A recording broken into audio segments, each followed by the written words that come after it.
Runājot par šo gadu, pasaulē teica Arābu pavasaris. Un tagad mēs, izejot no šīs analoģijas, varam teikt Volstrītas rudens. Jo Amerikā vēršās plašumā sabiedriskā kustība okupē vai ieņem Volstrītu. Tā nav politiska kustība, tā nav nekādu politisku prasību. Tas, kas atšķirībā no arābiem bija tur mainīt valsts iekārtu un tā tālāk un tā joprojām valsts pirmajās amatpersonas, šī ir sociāla, neapmierināta cilvēku kustība, kas katru dienu tūkstošos, starp citu, protestē Volstrītā, ASV finanšu centru pašā sirdī, protestē ar to, ka cilvēki nav apmierināti ar valdības vai vispār pasaules valdību un banku pelēko sadarbību un pelēko ietekmes zonu sadalīšanu. Cilvēki paši jūtās diezgan šobrīd tā kā apbižoti, viņi dzīvo arvien sliktāk, viņiem ir grūtāk atrast darbu, un tā, ne jau mums par to tagad brīnīties, mēs paši labi zinām, kā tas pie mums izrādās, kā arī okeāna viņā krastā.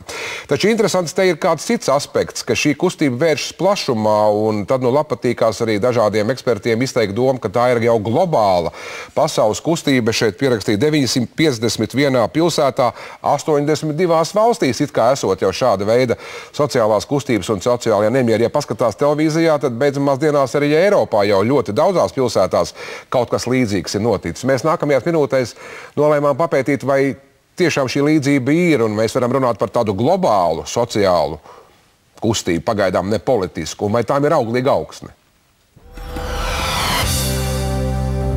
Kustība okupē Volstrītu sākās ar mazu protestētāju grupiņu, kas pirms mēneša uzcēla vairākas teltis Manhatanas finanšu kvartālā Ņujorkā.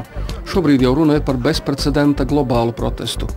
Protestētājus nevienmēr vieno iemesli, viņiem vēl aizvien nav skaidras vienas platformas, bet daudzi saka, ka tāda viņiem nesot vajadzīga.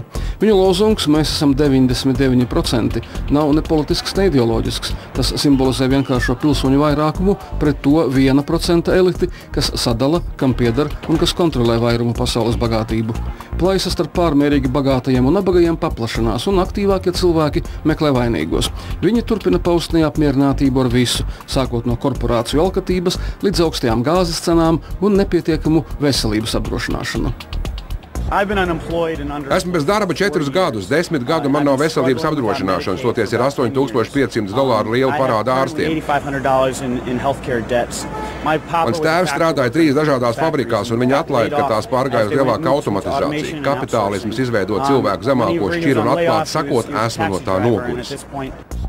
Dziļi filozofiski spriežot, protestos runa ir par demokrātiju, par to, ka pārstāvniecisko demokrātiju visā pasaulē piemeklējusi krīze, jo partiju politikā biznesa intereses tiek liktas augstāk par sabiedrības interesēm. Aktīvisti pievērš uzmanību tam, ka Amerikas politiķi nebūtu nav tik neatkarīgi, kā daudz vēlas domāt.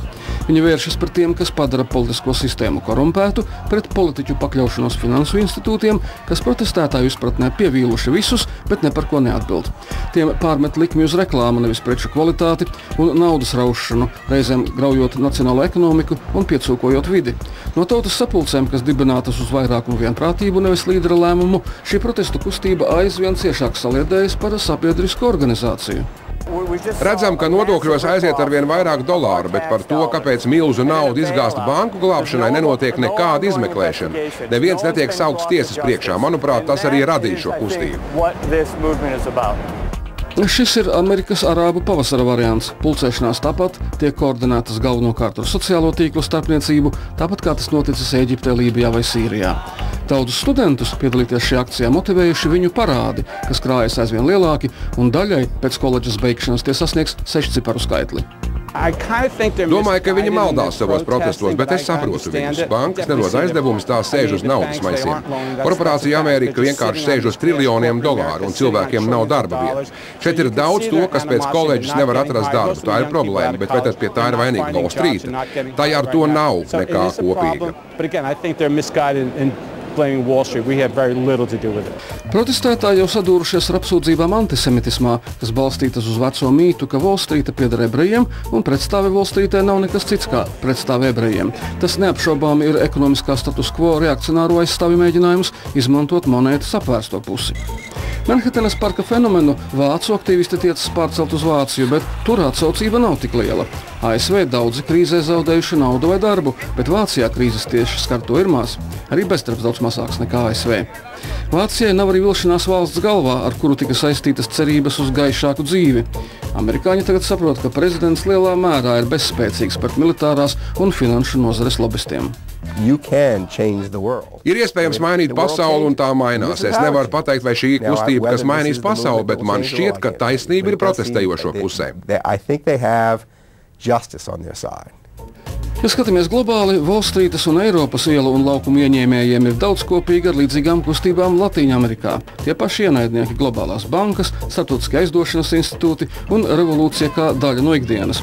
Tūkstošiem cilvēku pieslēgušies šai kustībai internetā, bet vai aktīvisti Ņujorkā noturēsies ilgu laiku, ir cits jautājums. 99% ir statistika, kuru katrs var tulkot pa savam, bet 99% prasības tomēr beidzot būtu jāuztver nopietni.